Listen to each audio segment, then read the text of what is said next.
তো হয় না তো।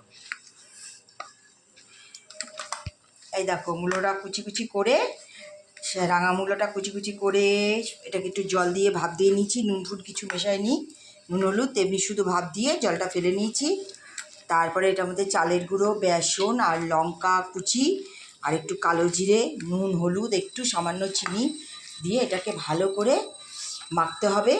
মেখে শুকনো করে একটু মাখতে হবে, বেশি ঝোল ঝোল করে মাখলে কিন্তু এটা বড়াটা ঠিকঠাক মতো হবে না, এটা ঠিক পেঁয়াজির মতো করে ভাজতে হবে। ছোটো ছোটো করে করো আর বড় বড় করে করো, যেইভাবেই করো পেঁয়াজির মতো করে সুন্দর করে বেশি তেলে, ছাকা তেলে লাল করে ভেজে গরম গরম ভাতে তার সাথে একটু ডাল দিয়ে খাবে, দেখবে খুব সুন্দর লাগবে। অবশ্যই তোমাদের যদি এই রেসিপিটা ভালো লাগে একটু করে খেয়ে দেখো, তাহলেই বুঝতে পারবে। আর আমার রেসিপিগুলো তোমরা একটু খেয়াল রেখো, কারণ তোমরা স্কিপ করে চলে যাও, কিন্তু স্কিপ করে চলে যেও না, দেখো ভালো লাগলে দেখো, ধাক্কা দিয়ে চলে যেও না। আর আমি কিন্তু ঘরোয়া, বারবার করে বলছি, আমি ঘরোয়া রান্নাই করি। আমি কারো কোনো ইউটিউব, কোনো কারোর রান্না দেখে ডিটো করে রান্না করি না।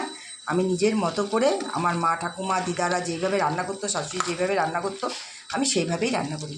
ঠিক আছে, রাখছি। যদি ভালো লাগে তবে অবশ্যই লাইক কমেন্ট ফলো করে দিও।